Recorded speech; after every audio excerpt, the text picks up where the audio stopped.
at this Friday afternoon, where there are probably many other opportunities to spend time nicely.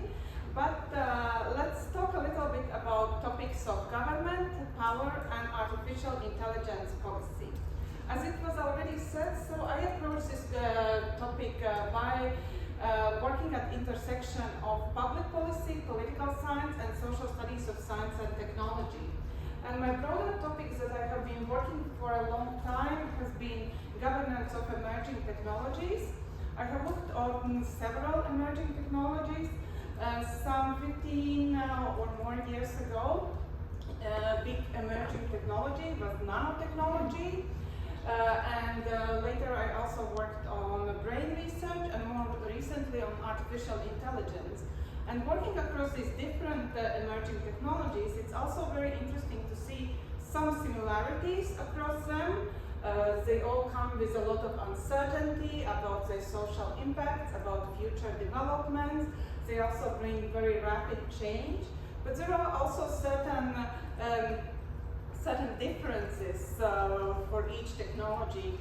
And certainly artificial intelligence also comes with some differences. We see much more focus on politics, also much more focus on power and also concentration of power. And there's also topics that we will be discussing today. So this topic of power, it comes from my broader research on artificial intelligence policy and government. I have worked on this topic for past 8 years, and here on this slide you can also see some of publications that have come out from my research, and also research with my team, with several student assistants and also some colleagues. We have looked on topics such as politics of artificial intelligence, also roles of government, and we will talk more today about roles of government, and also topics of power and bias, and also a number of other topics that we will touch upon today.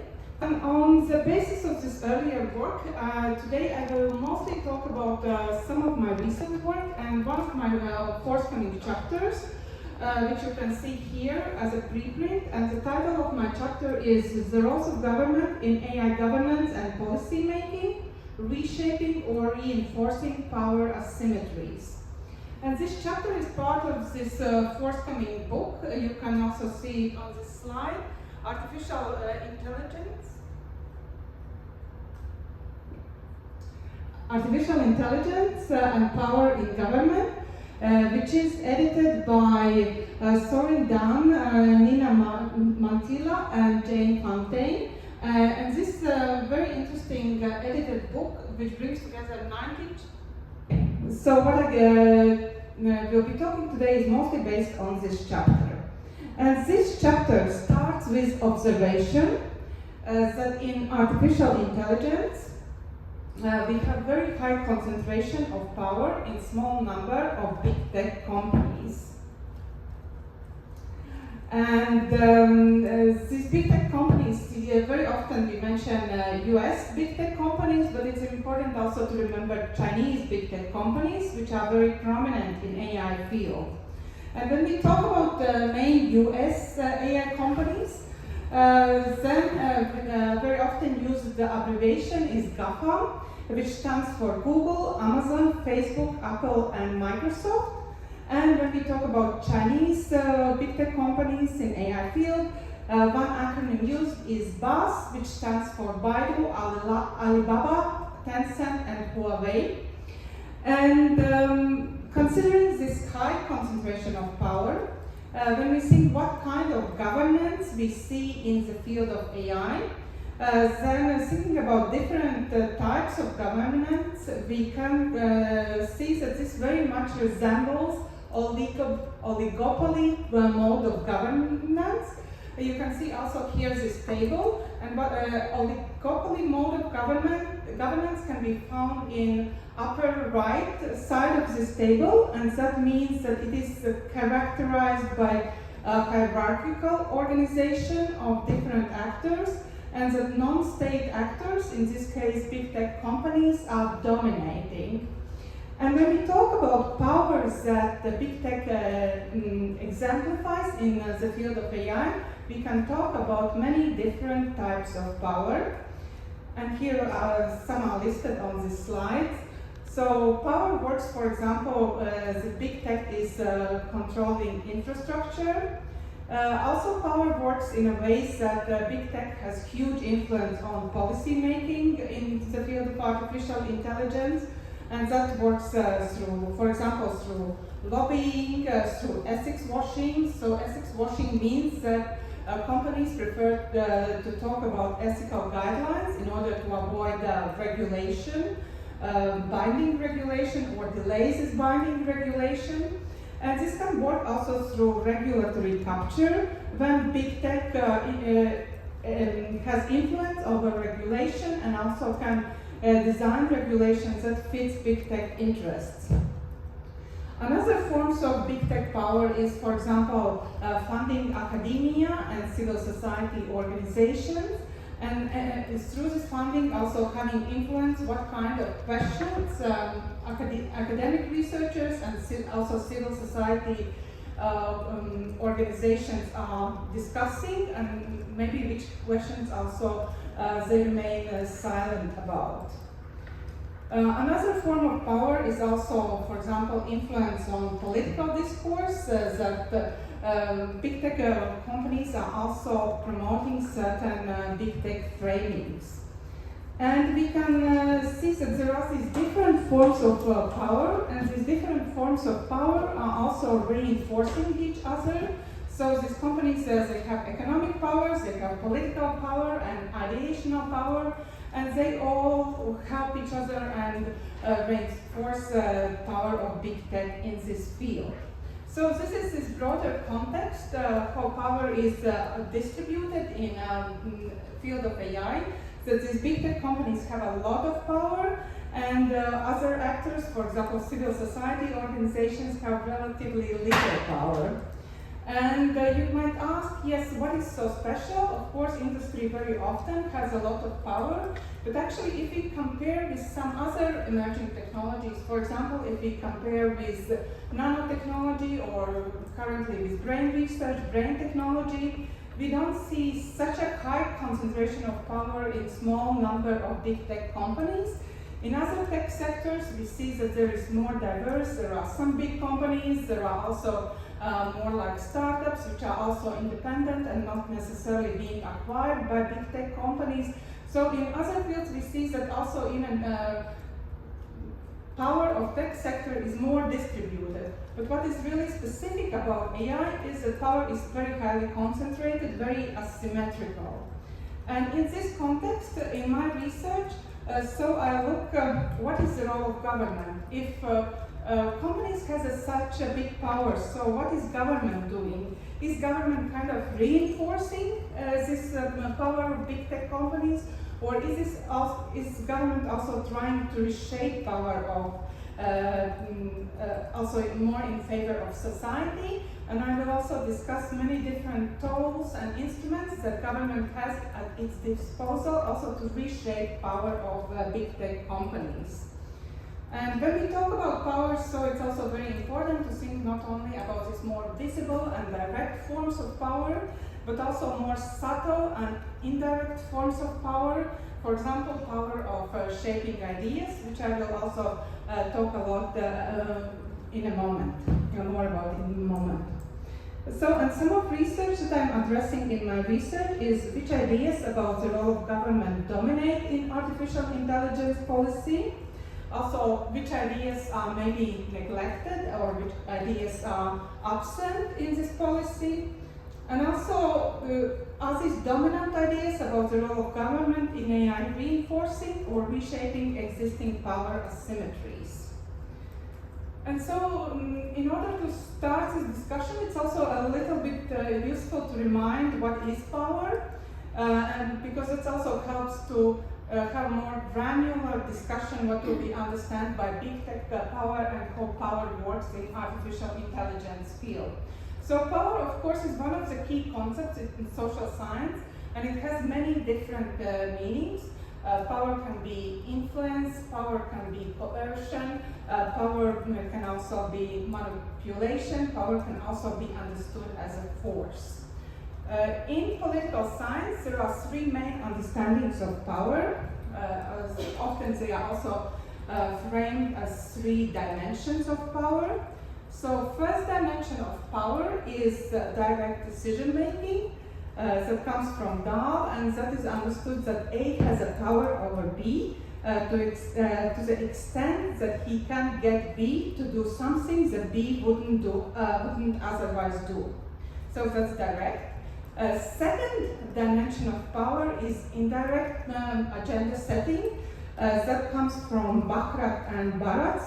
Not only when A can get B to do certain things that B wouldn't otherwise do, but when also A can use its energies to creating or reinforcing social and political values and institutional practices that limit the scope of the political process to public consideration of only those issues which are comparatively innocuous to A. So more this indirect influence. And from that follows third dimension of power, which is preference shaping, and that comes from Steve Luke, and that is understood that this third dimension of power is the many ways in which potential issues are kept out of politics, whether through the operation of social forces and institutional practices or through individuals' decisions. And this is also very present in AI, that we see that certain issues which some powerful actors don't like, they are just being kept out of politics. And that's why it's also useful to briefly remember also some ideas from Steve Luke's, from his book Power, A Radical View. It was published originally in 1974, so more than 50 years ago. Back then this was a radical view. Today we can say that it's also becoming more and more accepted view, maybe not so radical anymore. So, and he's very much emphasizing importance on these more hidden forms of power. So he says we should search behind appearances for the hidden, least visible forms of power. That means that the power of the powerful is to be viewed as ranging across issues and contexts, as extending to some unintended consequences, and as capable of being effective even without active interventions. And he also emphasizes that power is real and effective in a remarkable variety of ways, some of them indirect and some of them hidden, and that indeed it is as its most effective and least accessible to observation. And when we talk of powers, of course, another name which is often mentioned is the name of Michel Foucault. And he has also done very important contributions to our understanding of power. Power as a discourse, and also positive and productive power, which is also very, very important in understanding how power operates in artificial intelligence field. So here is this one quote, which is very helpful. Foucault says, if power were never anything but repressive, if it never did anything but to say no, do you really think one would be brought to obey it?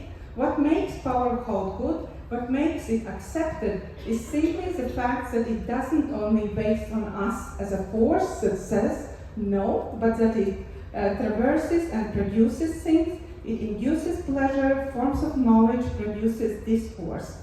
And this is very important also thinking about the power of big tech companies. It's not just they are repressive or oppressive, but it's also that many people are indeed seduced also by ideas which are promoted by these companies. And that is also a very important element when we seek as consider power and how it works in artificial intelligence. And so from that also follows this important concept of ideational power and power of ideas, so that we can't just understand power by looking on hierarchies, on positions, but there is also power that comes from ideas, that people gives to ideas, and also powers that ideas gives to people. And here is also a definition coming from Carstensen and Schmidt of ideational power, which they define as a capacity of actors, whether individual or collective, to influence other actors' normative and cognitive beliefs through the use of ideational elements. They may occur directly through persuasion or imposition, or indirectly by influencing the ideational context that defines the range of possibilities for others. So that it's very important, these ideas which says what is possible, what is not possible, what is acceptable, and also which ideas maybe are not that legitimate. So to summarize this introduction on power and artificial intelligence, so that we see in AI this very high concentration of power in small number of big tech companies from US and China, that we see very diverse manifestations of big tech power, economic, political, and also power of ideas. And it's very important to focus not only on visible and direct manifestations of big tech power, but also more subtle and indirect ways that these big tech companies exert power over politics and public discourse.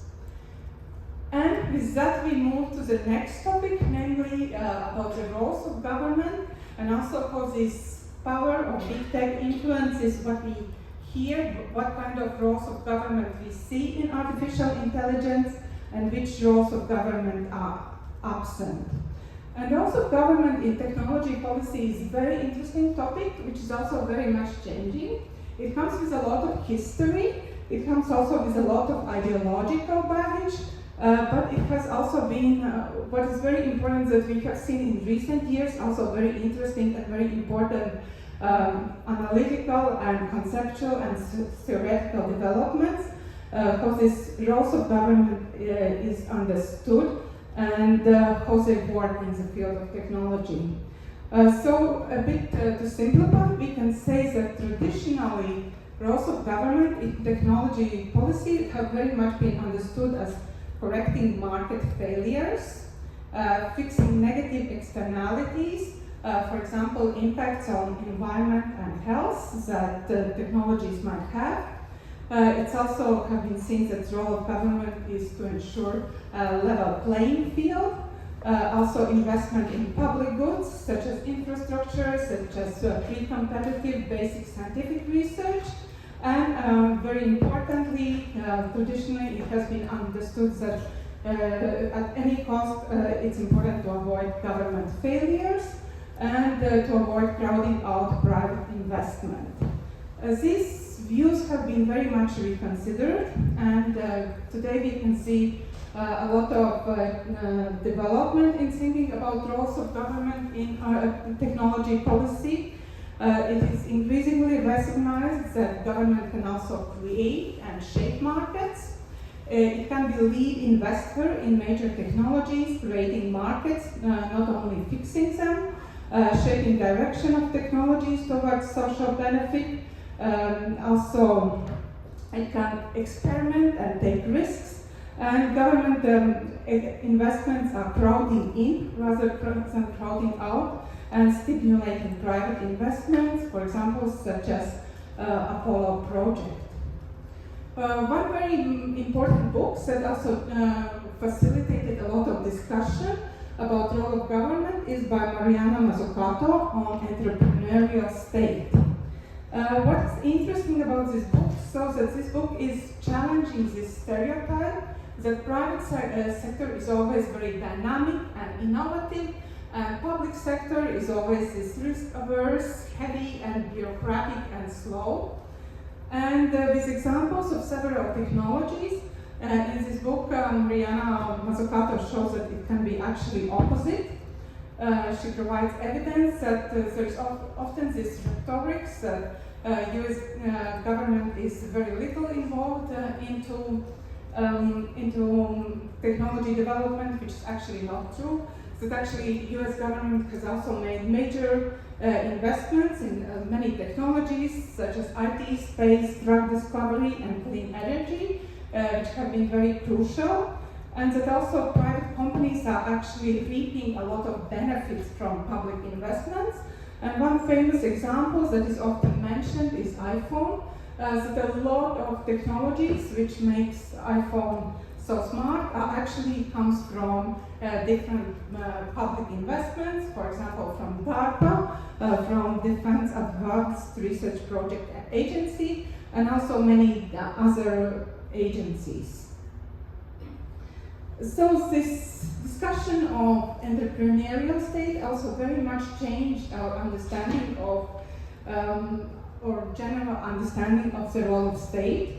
So showing that there is this gap between rhetoric and reality, that reality actually, despite this free market rhetoric, government have actually been very much involved, much more involved in development in different technologies. But it also raises some questions: what can we learn from these examples, and what can also many different countries around the world learn from these examples? Because they also show huge government investments in new technologies, which have happened like in the United States, especially also during Cold War. But also many countries are not really in position to make investments of that scale. That is one question. Can other countries really are in position to replicate this? Another question is how much really state and government, even with best intentions, can influence development of technologies, because there always remains also a lot of uncertainty and also a lot of unpredictability in terms of the development of new technologies. And there have also been questions: can we develop more nuanced understanding of how government influence technology? But very important is this idea about the gap between rhetoric and reality, and that we can also see in several other studies about the ways technology has been developing. And one study where we can see it very nicely is this book by Margaret O'Mara, The Code, where she studies the development of new technologies in the United States. And she shows very nicely that even those big tech companies, which are very critical of the role of state, have actually very much benefited from all kinds of government-funded initiatives, for example, contracts for development of military technologies. She calls it irony. Some other people call it hypocrisy. That is, these companies very often are very free market, don't want state involvement. They are also very often outspoken critics of big government, but at the same time they benefit from many contracts which comes from government. Another book which has been very popular in recent years is this book Chip War by Chris Miller. Has anyone read it? If not, I can very much suggest it. Will help to explain in a historical perspective very much technological challenges that we face today. And also in this book, Chip War, discussing history of technology development, Chris Miller very nicely shows some of these challenges and some of these very complex attitudes from tech companies towards government. For example, when he discusses the situation in the 1980s, when a lot of US semiconductor companies faced competition from Japan, then he describes that these big tech companies had a schizophrenic relationship with government, simultaneously demanding to be left alone, and at the same time also requesting government help. Because they were complaining, the Japanese companies are dumping, so there were requests for tariffs, and there were also some compromises then reached between US and Japanese governments. But this was all against this background that US industry has this very tricky kind of tricky attitudes that on the one hand it very much believed in free market and little government, but at the same time they also requested that government helps to deal with competition from Japanese industry. And we see some of this similar situation between rhetoric and reality, also with current US administration. And you might have seen a couple of months ago, there was this piece in Science from Alondra Nelson on mirage of AI deregulation. And in this piece, again, she shows very nicely that from what we hear a lot from current US administration is rhetoric of deregulation, that also this government have rescinded some of previous regulation, but at the same time, behind this rhetoric, this administration is also introducing new regulations which are related, for example, to trade policy, to immigration policy, which are affecting AI industry. So this is a very interesting relationship between rhetoric and reality when we talk about roles of government in technology, which is useful to keep in mind. And then to better understand this situation, this roles of government in AI and technology in general, we have this new distinction between 13 different roles of government, which comes from two academics, Susanna Boras and Jakob Edler. And this is kind of very nuanced. Already it helps to think about roles of government in more nuanced ways, so that the government can play very different roles. Starting like from observers, just observing what is happening in the field of new technologies, to mitigator, trying really to reduce negative effects of technologies, to enabling societal engagement, so bringing more different stakeholders, or even being initiator, namely looking for new opportunities to really transform socio-technical system towards societal interests. And this is important also because previously discussion about the role of government in technology was very much about difference in degree. Do we have more government or less government? But with this, we can already talk about the difference in kind, so different ways in which government can influence technology for specific purposes. And several of us have also applied this thinking about the different roles of government, specifically to AI policy. So here's one earlier study from me and my team, and also some colleagues in other countries have done similar studies. And we have been looking on different AI policy documents and seeing which roles of AI governments we can find there and which we can't find there. And I have done two studies on roles of government in AI policy. One was this earlier one. We looked on broader range of documents. We looked on 49 documents from different countries in Europe and North America. And then more recently I did this two-chapter where I look on recent OECD documents on generative AI. And one interesting thing that I also see that this understanding of roles of government in AI policy is changing. That previously it was much broader, many more different roles could be found in these documents. And then in recent documents from OECD on generative AI, this understanding of roles of government gets more narrow. And I will also give you some examples what I mean by that.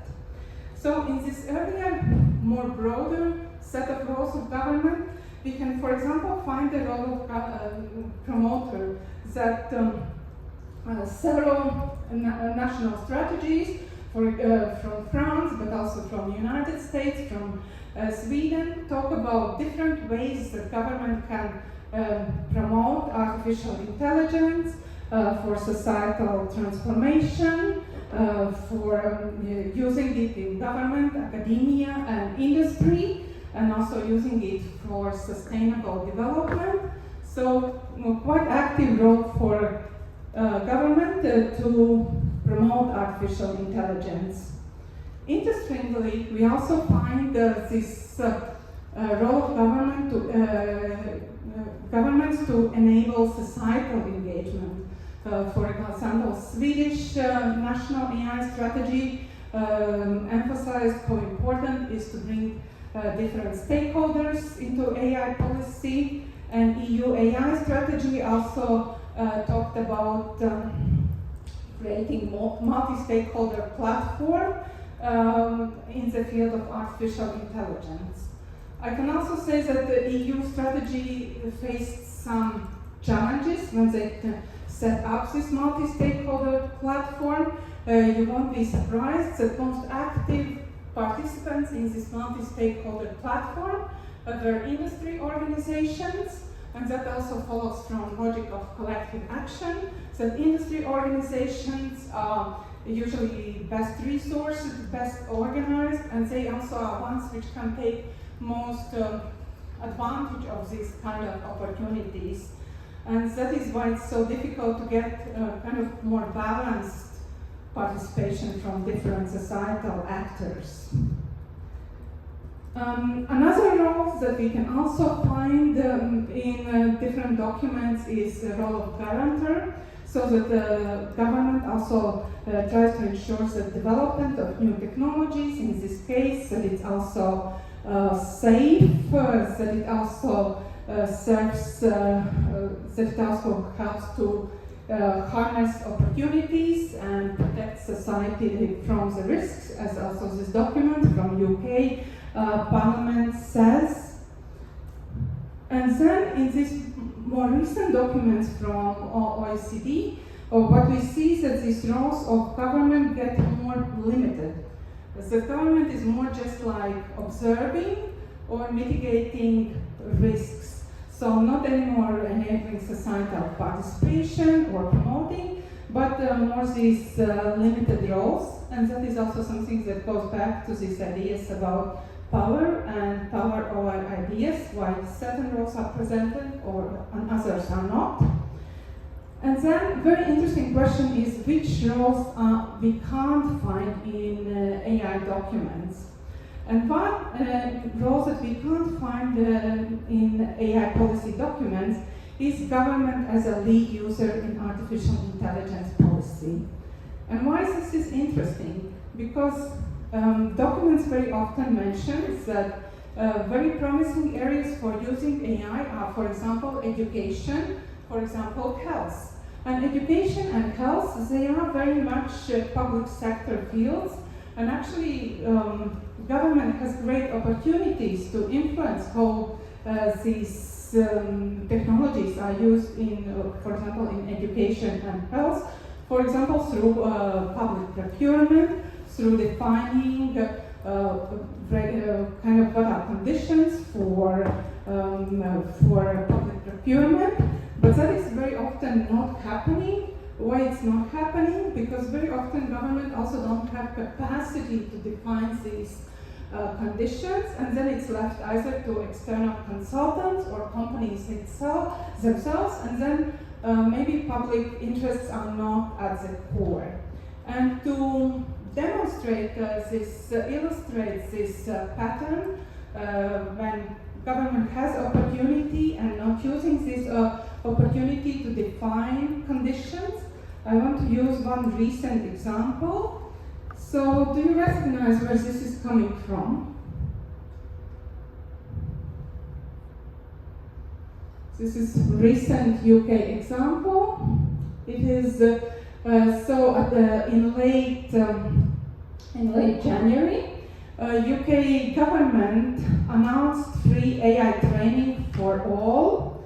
And when we look what is on this page of free AI training for all, we can see that these are very much big tech companies. We see Amazon, we see Google, we see Microsoft. And this has also received criticism. Here you can see one critical piece which came out from social scientists and also from civil society organizations, which criticize this government approach, saying that education on AI is of course very important, but it's important that it's actually not only look on company interests, but it also looks on societal interests, also provide kind of education that people need as citizens, not only as workers. But in this case, rather than really taking this lead user role, having procurement, inviting different providers, including universities, schools, community organizations to apply, here government collaborated with big tech companies and provided these courses which more serve interest of big tech companies, and it's a question how much they serve interests of society and interests of citizens. So summing up about roles of government in AI policy. So understanding of the role of government is changing from discussions of more or less government to diverse roles that government can play.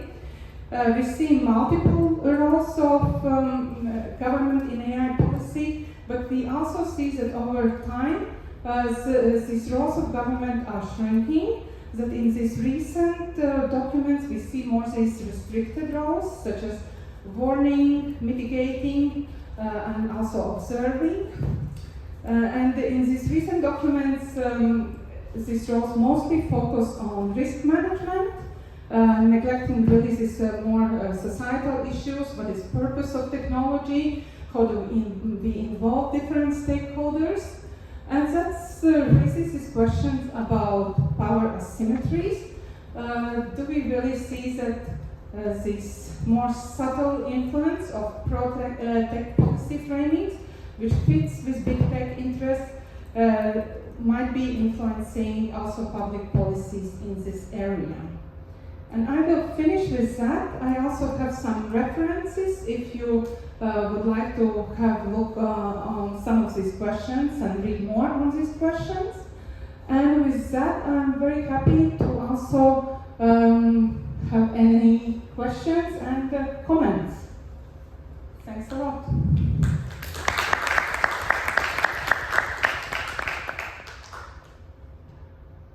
Yes, please. When you're talking about the role of government, all of it seemed to be focused on economic and markets and not national security. And there's sort of a little bit of, the military thing and sort of hinting at dual use issues. But in my research, I'm looking at the role of government in cybersecurity, and particularly because cybersecurity is a national security issue. I think AI could be a national security issue as well. And I don't see as much talking about the role of government for that, protecting its citizens for the national security piece, which is where DARPA and all that generation is to create that dual use. If you could just talk about that aspect of it, please. Yes, thanks a lot. That is a very important question. And indeed, also, if you look historically, that a lot of these companies and a lot of these technologies come from also security funding. For example, DARPA, it was primarily defense funding, but they also funded kind of basic research, and it had this dual use that a lot of this funding also then led to civil applications, as we also see in this case. And in this we can see not only DARPA, we also see US military. I think we also see somewhere Department of Defense and Department of Energy. It has historically that has been very, very important and also very much influenced AI. and also here in this book codes that a lot of these public grants were given for this military industry complex. When it comes to these 13 roles of government, I would say that probably, because it doesn't specify which sectors, but I think that probably here also military could be under several roles. It could be under, for example, facilitator. It can be also under promoter, because indeed we see that also governments are facilitating and promoting using also AI in military domain. And traditionally, it has been very much in US. But what is interesting is that in recent years it has been also past 10 years. Also, European Union is increasingly going into dual-use technologies. It also has its European Defence Fund, and it also is putting joint European funds in artificial intelligence for defense purposes. So I think, thank you very much for bringing this up, and this is very much also part of government and part of policy, and we have seen a lot of contestation, because, for example, when we look on EU AI Act, it says explicitly that it doesn't regulate use of artificial intelligence in military and defense domains. So that is left out, and that is then discussed in other forums. And we see also in recent years discussing how governments collaborate, including UK government collaborate with companies such as Palantir, which works both, which works in civilian but also in more defense domain. Yeah, it's huge, it's also a very contested issue. Thanks a lot. Yes, it's all right, I don't need that one. Yes, it's very interesting. You did mention 4 Chinese oligarchical companies, and it's become apparent in the last 6 months or whatever that those have diverged somewhat from the US, as it were, public lead on it. So how have the Chinese companies actually approached AI that is different from the US companies, especially in the recent past? Mm-hmm. Yes, this is a very important question, because also when we talk about role of government, also a lot of these classifications, they are developed very much based on Western ideas about government. And when it comes to China, then this role of government also becomes much more tricky, and this relationship between companies and government also becomes much more complicated and also much more opaque. So thanks for bringing up China, but that is also some questions that needs much more work, also in terms of these roles of government, because here indeed we talk very much more from a Western liberal democracy perspective.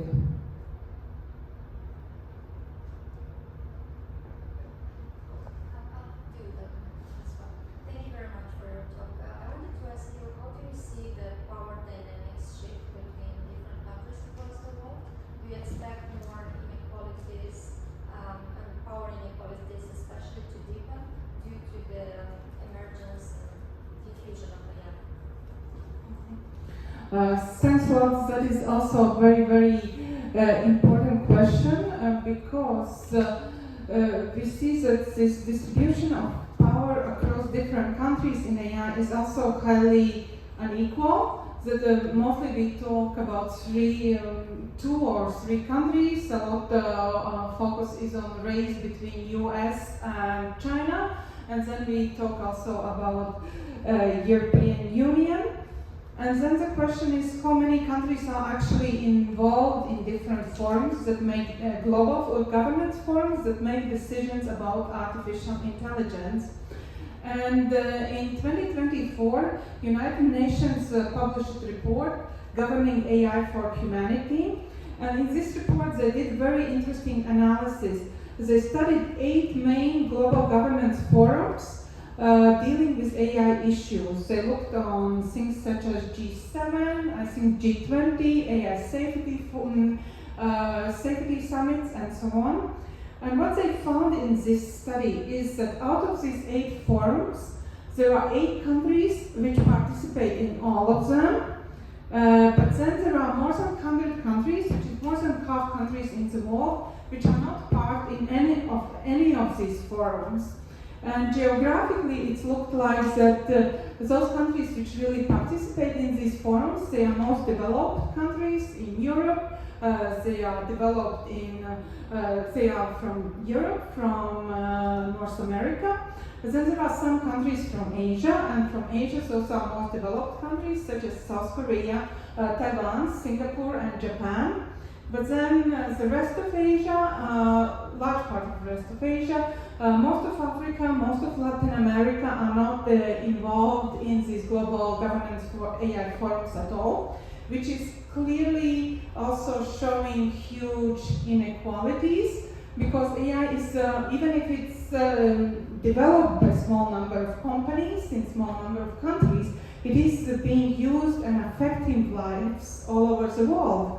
And if there is a large part of countries excluded from these global governance forums, that of course also reinforces these existing inequalities. For example, I also mentioned OECD, but OECD also has only something like 38 member states, only most developed countries, and that is really a big issue, how to make this global governance really more global. One organization which is most encompassing, of course, is United Nations. But as we know, United Nations also has a lot of problems to act, and it also raises the questions, is it the right forum to deal with questions such as democracy and human rights? Because a lot of members are not also democracies and have all kinds of views on human rights. So there are huge challenges on getting more inclusive and more diverse and participatory global governance for artificial intelligence.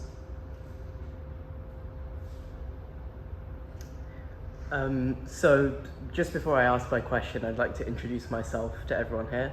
I'm Viraj. I'm the president of CUSPE for this academic year. So if I'm going to stick around at the end of the talk. If anyone has any questions about the society, or you want to get involved with committee and help out with events like this, then please come and see me at the end. And on to my question. So one of the challenges that's quite often discussed with technology governance is that governments can struggle to keep pace with the technical expertise that you find inside the big tech companies. So what do you think governments can do to build the capacity with the technical expertise to regulate AI effectively? That's a great question. And one thing would be starting with education, making sure that there is also sufficient critical mass of people who are educated by public universities and who have also best public interests at heart, who can also work for government. Because what we have seen over recent decades that governments are outsourcing a lot of crucial decisions for consultants and so on. And it's important that government has these capacities, these highly skilled people working within government rather than being part of contracted consultants, and so that they can really then also serve public interests. Yes, that would be key, moving away from this outsourcing model and having more this capacity within government.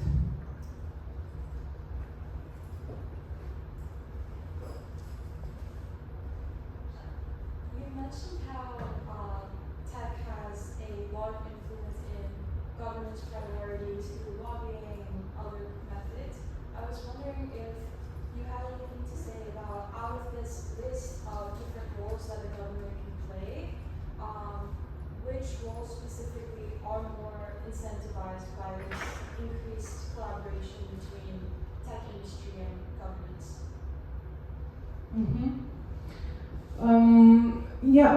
Thank you very much for the question. And one very interesting role is this enabler of societal engagement. The state encourages actively the involvement of stakeholders in participatory processes to define direction of change.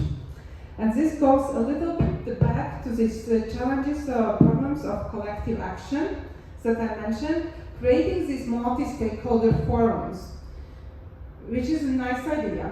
But when they are created, then the first and the best position to take advantage of these forums are all kinds of industry associations, because they are so well organized, because they are well funded, and it's much more difficult for civil society to take benefit of these forums.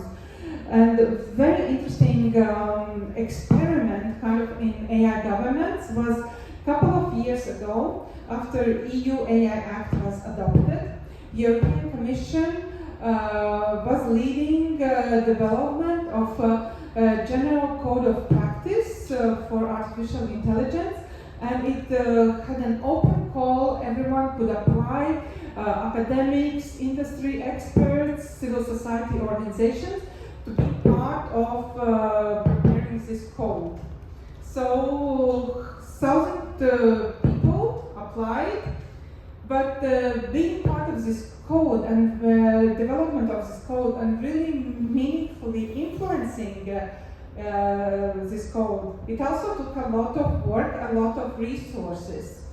And there were a lot of companies involved, but some very active civil society organizations said, no, we don't have resources for being part of this very participatory process. And this is very difficult to resolve, how to make really this participatory process is very balanced, that also these people coming from less resourced, smaller civil society organizations who are working to protect the fundamental rights in the field of AI, so they could also participate and really challenge this power of big tech companies. And so I would say this is in this very asymmetrical power situation, this role of enabler of societal engagement in really balanced ways, that is one of the most challenging ones. I was wondering, given the small number of entities that can support a large language model, what do you see as practical policy levers that the state could pull to at least oppose the power concentration? Specifically for large language models. Well, I mean, if you look at the tech companies, I mean, in the West you've got OpenAI, you've got Anthropic, you've got Google.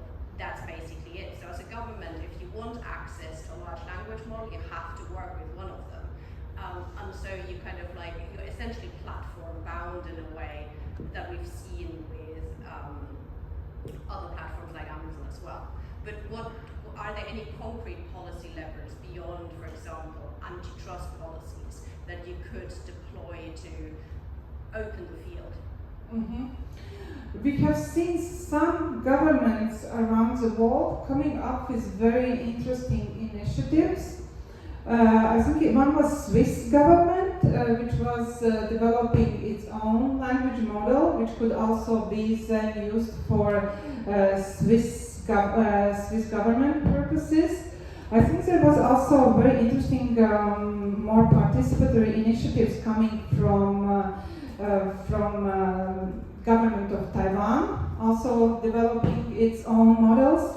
So governments certainly can look for different ways to also see if they can decouple or develop their own AI tools in a way that they also serve societal interests. And that would be very interesting to have really closer look how these initiatives taken by governments such as Swiss government and Taiwan government, how they work, also some lessons that other governments can learn from them.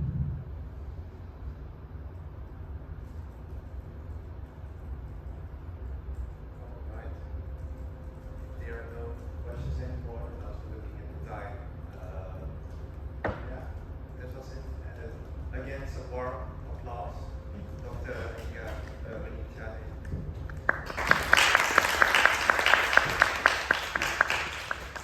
Yeah, thank you very much again, everyone, for coming and for all the questions.